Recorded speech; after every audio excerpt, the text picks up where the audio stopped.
For anyone listening to you, it seems like almost there is no acknowledgement of the huge public anger that ousted your mother, the decades of repression that burst onto the streets. Your mother's government makes a brutal attempt to suppress that uprising, fails. She has to leave the country. No remorse for any of that?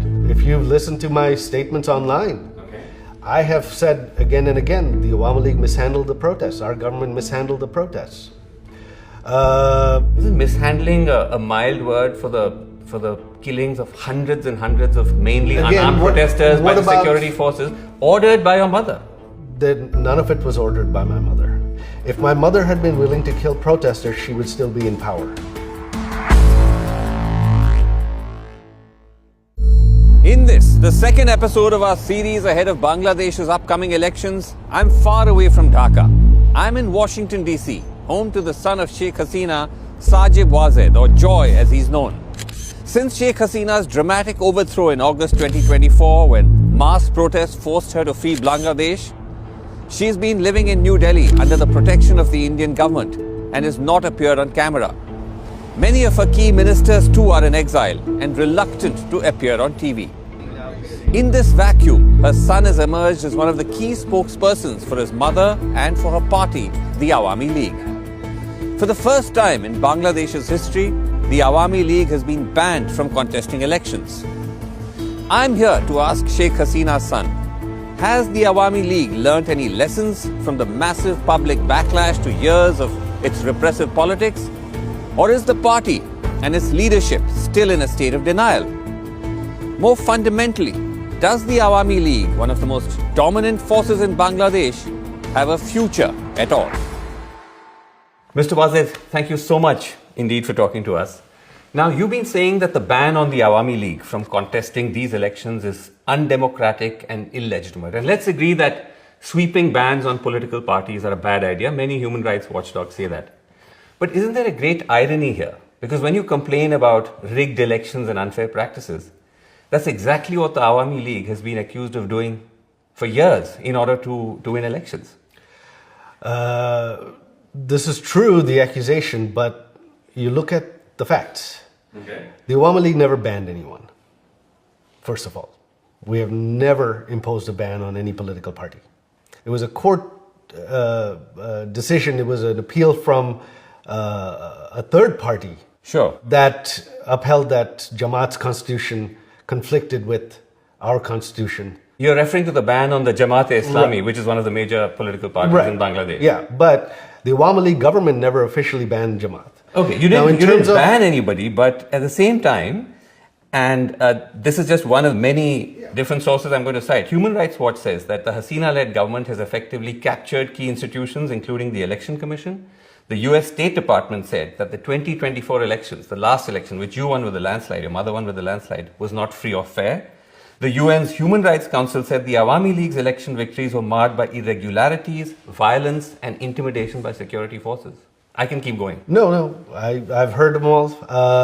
Look, if you look at before the 2018 elections, our polls, the Americans' opinion polls, showed the Awami League was going to win by a landslide. None of us wanted any irregularities. There were people in the administration that took it upon themselves. My mother and I, from the party side, we were furious. We wanted a clean election because we were going to win anyway. Our opinion polls, I myself run our polling for our party. We polled 160 constituencies. Right. In those 160 constituencies, which were the battleground out of 300, our minimum margin of victory was 30%. So there was absolutely no reason. Now the 2024 elections, there was no rigging. Now, unfortunately, our opposition decided to boycott. No, but hold on. The argument could be the opposition was boycotting because of the climate. The environment was such that it wasn't free and fair. They were saying that these were marred by violence, intimidation by security forces. The Election Commission has been captured by your mother's government. Those are very serious charges. The Election Commission was nominated and selected from a committee, not by our government. Okay. If you look at what's happening now, why are these same observers not saying anything? You have the elections with the major party banned. Yes. You've got now evidence is coming out online of postal ballots, hundreds of postal ballots being stuffed. So actually, Why some are of these bodies have questioned the ban. They have critiqued the ban.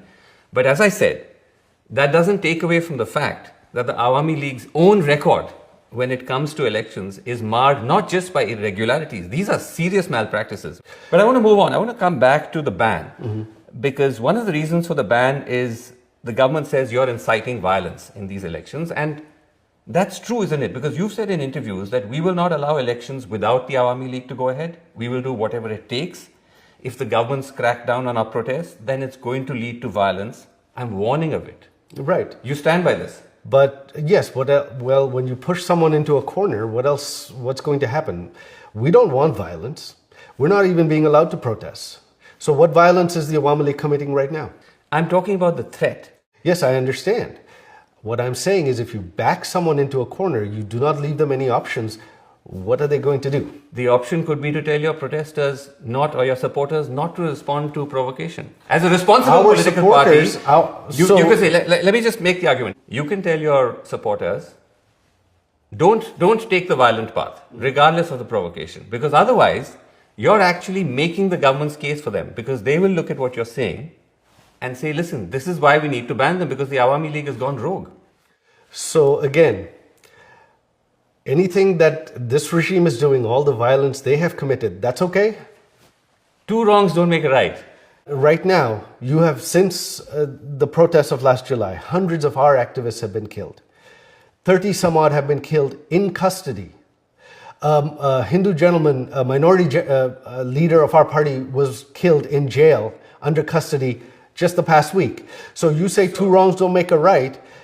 When you suppress someone by force, you do not give them any other option. What's going to happen? No, but Mr. Wazir, don't you believe that by using this kind of rhetoric, you are actually then endorsing the view that the Awami League deserves to be banned?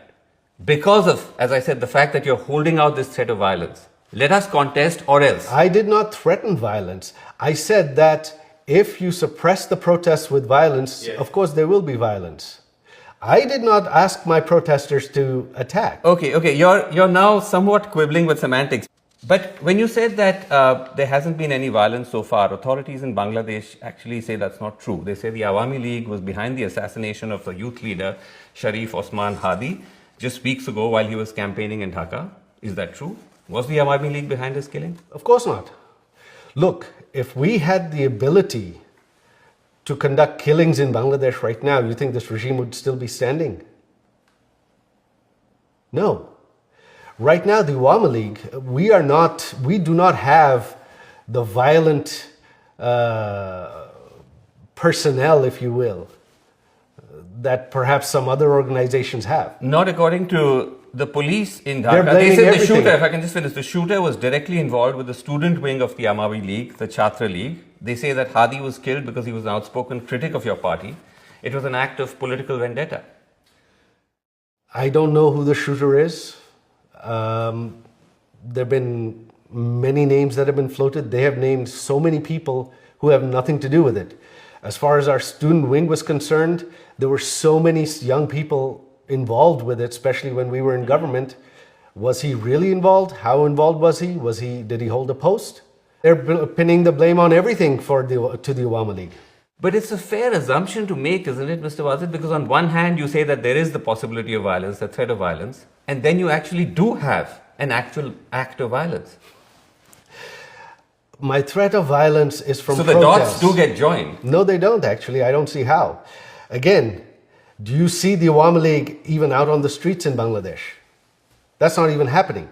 We have tens of thousands behind bars. Every time we've tried to protest, they've just arrested everybody. Okay. So the Awami League is not involved in any violence whatsoever. Our campaign now is asking people not to vote in these rigged elections. That's what we're doing. Okay, but let me ask you this. For anyone listening to you, it seems like almost there is no acknowledgement of the huge public anger that ousted your mother, the decades of repression that burst onto the streets. Your mother's government makes a brutal attempt to suppress that uprising, fails. She has to leave the country. No remorse for any of that? That is not true. If you've listened to my statements online, I have said again and again, the Awami League mishandled the protests. Our government mishandled the protests. Isn't mishandling a mild word for the killings of hundreds and hundreds of mainly unarmed protesters by the security forces ordered by your mother? None of it was ordered by my mother. If my mother had been willing to kill protesters, she would still be in power. You look at what's happening in Iran right now. Are they able to do anything? No. My mother's statement. Yes. Again and again, yes. And to me, my conversation that day was, they're marching on the Prime Minister's residence. Our special security force and the Prime Minister's guards are ready to defend her. But if that happens, hundreds will die. I don't want their blood on my hands. That is what my mother said. During that time, hundreds of police officers were killed. Hundreds of our activists were killed as well. This regime actually granted immunity to the protesters for the killings of. Let's stay away from this regime for a second, because when you say your mother didn't give the instructions, you saw the Al Jazeera reporting on it, the BBC reporting on it, the recordings that were there. Yes, if I can just finish, where your mother can be heard saying she's cleared the use of lethal force against the protesters. She says, "I've issued an open order. Now they will use lethal weapons. Shoot wherever they find them." No, that is actually, both Al Jazeera and BBC have taken that clip out of context. I have put that full clip on my Facebook page. She says she orders for the arrests of protesters and lethal force to protect property and life against militants. There were militants involved in it. There are videos online of civilians with weapons. Hold on, but if I can just come in on the clip though, because I've heard you say this in other interviews, that you put the full clip on your social media pages. Yeah. We scoured your social media pages. We couldn't find any such clip. That is strange. So would you be prepared to share that with us? Of course, I'll put it back up. Okay, Several clips have been taken down, and I'll tell you why. Okay, but when you say that she was issuing an order about property, that doesn't seem to be what she said. When she says, "I've issued an open order, now they will use lethal weapons, shoot wherever they find them." That seems like a very broad-based instruction. But that is for violent protesters, armed protesters, terrorists, not for unarmed protesters. Now, so in any country, yes, would the government, what happens if there are armed protesters shooting at people and shooting at police? What would they do? So, Mr. Wazir, you talk about armed protesters, you talk about terrorists. Look at the sort of people who've been shot and killed. Abu Saeed, 25-year-old college student, unarmed, shot point blank by the police. His killing was caught on camera, went viral. Is he an extremist? Zobaid Hossein Iman, 12 years old. He was shot in the head by security forces firing from a helicopter. Mir Rahman Mugdo, also 25, also a student, also unarmed, shot dead by the police while distributing water to protesters. Are these extremists? It was a very violent situation. There were police officers who used excessive force. Our government suspended many police officers during that time. We formed a judicial committee to investigate. Why weren't those investigations continued? Would you be willing to apologize to the families of all of these protesters, including Zobaid Hossein Iman, Mir Rahman Mugdo, Abu Saeed? Would you be willing to apologize to the My mother family? met with Abu Saeed's family right after it happened. She already met with them. Okay. During that time, before our regime fell, my mother met with several of these families. She promised them full investigations, full accountability. But for the most part, though, multiple investigations, multiple watchdogs have found that the majority of the 1,400 who were killed were innocent, unarmed protesters. So that's a huge... Yes, I know. But according to the government's own number, the number is about 800. Which is also a big number. I understand, but the 1,400 number comes from until August 15th. Our government fell on August 5th. Who killed the people from August 5th to 15th? But Mr. Wazir, they're still finding bodies. I know. They're still finding mass graves which are connected to the uprising. That is completely being set up by this government. No, there are no mass graves.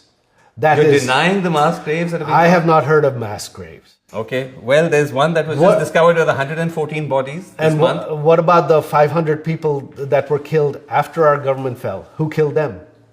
Why were who killed them? Again, respectfully, No, this, is in that what, this is whataboutery though. You're talking about the 1400 number. Look, justice must be equal. You cannot have one-sided justice. One-sided justice is not justice. Okay, but shouldn't the justice, Mr. Wadeb, also extend to the political leadership? Because if I can finish, the UN investigation found that they were able to establish that the serious abuses against protesters by security forces occurred with the full knowledge, coordination and direction of the political leadership, which obviously includes your mother. That is a complete fallacy. I know the UN report is biased. Again, like I said, the UN report lists 1,400. It includes deaths after our government fell, and they've blamed our government for it. How is that a fair report? So you reject the UN report, you reject the BBC and Al Jazeera recordings. No, it's then a question of being very selective with what you accept and what actually, it's the BBC and Al Jazeera that have been selective. Okay. And we have provided full clips online. We have provided pictures online of other people that were killed. We have provided pictures and of police officers that were killed. As I said, those clips we are not able to find. We'll receive them from you. But I want to come back before I move on to the fundamental point you're making. You're saying that then your mother is not at all accountable for all of those killings. That is not what I'm saying. All of the excesses. No, that is not what I'm saying at all. State power. What I'm saying is this. We did not grant immunity to anyone. We wanted justice for everyone. Anyone who was responsible for any deaths. What you including have now, her. What about that justice? Because my mother did not order any killings. My mother did not want any deaths. As I said, there is the audio, there is the UN report. You reject both of them. No, the audio includes my mother. Okay, let me move on, Mr. Wadid, because it's not just charges of repression. Party leaders, including you, your family members, face allegations of embezzling billions of dollars from Bangladesh. You've personally been charged with accumulating illegal wealth running into millions of dollars, which Bangladeshi authorities say we've used to buy homes, including here in America. Right. Is that true? Where are these homes? You're in my house. This is the only home I own. I applied and got my US citizenship earlier this year. Now, if I had hidden wealth, if I had all these illegal properties, how would I receive US citizenship? The FBI investigated me.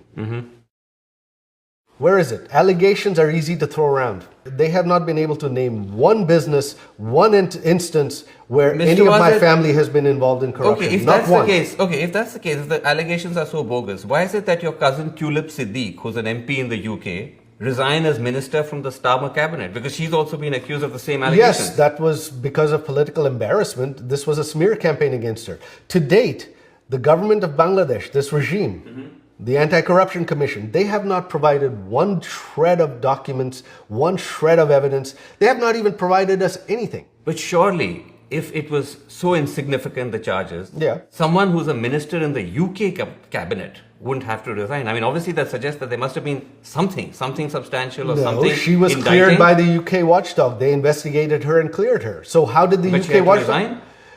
She resigned to avoid embarrassment, to avoid embarrassing the government. But the UK watchdog cleared Tulip of any irregularities. How did they clear her? Okay, what about then the Awami League minister, the former minister, who was found to have 360 houses in the UK? Those properties are now being frozen. That's not bogus. What do I have to do with him? He was a minister in your mother's cabinet. I can't be responsible for, my family can't be responsible for everyone. Now, but was your mother aware, was your government aware that you had a minister? Because this is the wider allegation, that it was not just the family, it was everyone. Were they aware that this gentleman was acquiring 360 houses in the UK? Bangladesh is a poor country. Well, from what I understand though, that gentleman, his family is wealthy for generations. They have properties in the US, properties in the UK that they've been investing for years. That's what I know. So you're saying that all of these 360 houses were bought from his personal wealth, because the UK authorities don't think so. They froze them. Well, that I don't know. That's between... I can't keep track of him. This is all I know is that his family, they've been business people for decades. Did your mother take any action against him? We didn't know of these allegations until now. The allegations actually surfaced when you were in office, when your government was in office. The first reporting on it came out before the July uprising? It came out towards the end of 2023 and early 2024. Unfortunately, I don't know anything about that, so I can't really answer on that. But doesn't that concern you, though, that when you look at this sort of evidence, it does suggest that there was arguably very high-level corruption within your mother's government? Again, were there corrupt people there? Probably. But in any country, corruption 100% is impossible to control. We did try. We brought many people to justice. But again, my mother was focused on development. Okay, let me ask you about something else, Mr. Wadat, which is another big emerging story, which is to do with the worsening tensions between India and Bangladesh, two otherwise friendly countries. And the main trigger is your mother's presence in India, where she's now been for 1.5 years. Bangladesh wants India to extradite her because of the charges she faces. India has so far said no. Surely this is an untenable position. Is there a plan B? Plan B to what? To the fact that your mother is in India, how long that's going to be possible for her to stay there? Because I'm assuming that wasn't the first option, that she was going to end up staying there the whole time. No. India was meant to be a transit point, if I'm not mistaken. No, that's a misconception. No, India is actually the safest country in the world for her. So the idea from the beginning was for her to just remain in India throughout? Look, this was not a planned situation anyway. This happened on the spur of the moment. Okay. India was the best safe haven for her. My mother wants to go back home. She wants to retire. She doesn't want to live abroad. But I'm saying that's not an option, obviously, at the moment. No, not at the moment. It will be at some point. But I'm saying that the time when you actually came, or when she came to India, the reporting was that she was looking for a safe haven in a country that would be less geopolitically sensitive than India, because her presence in India obviously escalates frictions with Bangladesh. And was the reason why she ended up staying there because no other country wanted her, because of all these accusations, because of all the charges? No. My mother has not made. We have not made any attempt for my mother to move anywhere else. That's not an issue at all. India is the safest country in the world for her, but the tension isn't because my mother is there. The tension is because the rise of terrorism. The Yunus regime has released all convicted terrorists from jail. And India is concerned about terrorism on its eastern border. Pakistan has been given a free hand inside India. Actually, Mr. Wasit, the tensions are because Bangladesh is accusing your mother of making incendiary statements while on Indian soil. So that's a huge point of friction between both countries. So you're saying... as just one reason. The number two reason is the fact that India is refusing to extradite her. Right. So I'm saying... those are major triggers. I know. So you're saying basically the Yunus regime is complaining that my mother is using her freedom of speech. They're so worried about my mother making statements. They're so afraid of them. Huh? I'm talking about the diplomatic friction between both countries. Right. And the reason I ask you this is because at the end of the day, this is realpolitik. And do you think it's tenable for India to withhold the extradition request indefinitely? Because ultimately governments change. The Indian government is already doing outreach with potential new rulers in Bangladesh. So there may come a time when they say, listen, we're not able to sustain this anymore. An extradition request involves a judicial process. In order for that to happen, the conviction has to be proven the evidence has to be provided in Indian court. And the regime in Bangladesh does not have any evidence against my mother. The conviction was a sham. It was rushed through. You're now talking about the conviction of your mother. She's been sentenced to death by a judicial proceeding in Bangladesh. Right, which was a sham proceeding. My mother was not even allowed to appoint her own lawyers. And the laws were changed, which this regime, in order to enable that trial, without parliament you cannot change laws. On the extradition process, the underlying judicial process has to follow due process. Without that, there can be no extradition. But ultimately, as you know, Mr. Wasit, these are also political calls, because when she came to India and she ended up staying there, that was a political decision of the government to allow her to do that. And I'm saying that politics is a fluid beast. Well, the reality can change. And I'm simply asking you that, is there a plan B? Actually, no. We are that confident in India. India has due process. India is not a kangaroo republic, a banana republic like Bangladesh is right now, and they will not extradite my mother. Are you saying you've been given an assurance by India? No, I'm not saying I've been given an assurance, but I know the judicial process. I spent 13 years of my life in India. Okay. India is a country of laws. Okay, let me end by asking you, is there a future for the Awami League in Bangladesh? Of course there is. The Awami League is not going anywhere. It's the oldest and largest party.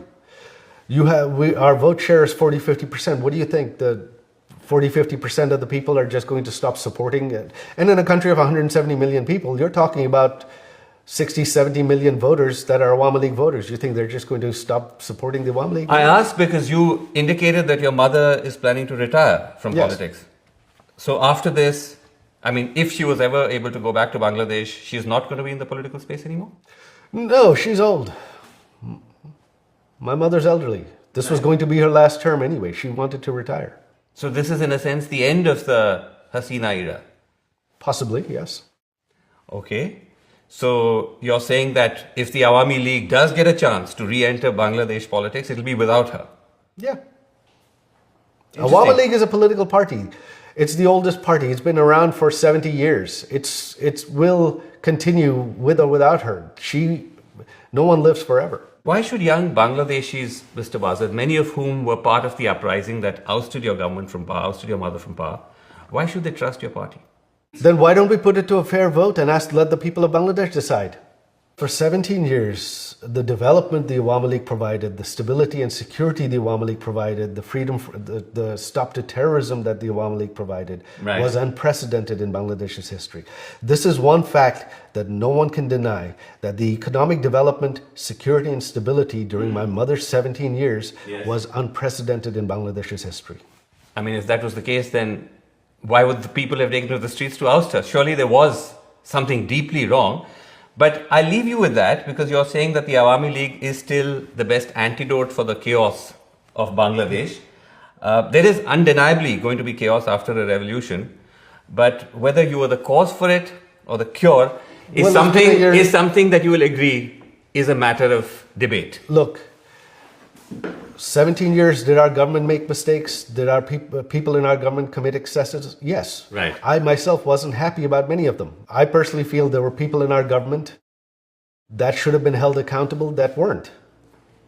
Isn't that possible? But again, no, because look at the past 1.5 years. What do you have? Things are much, much worse. The economy has crashed. There's no law and order. Terrorists are running rampant. And now you have a completely rigged, farcical election. Okay, as I said, cause or the cure, that's a matter of debate. As I said, many would hold the Awami League guilty of those same charges as well. But thank you very much indeed for taking the time to talk to us. My pleasure. And taking our questions. Thanks very much.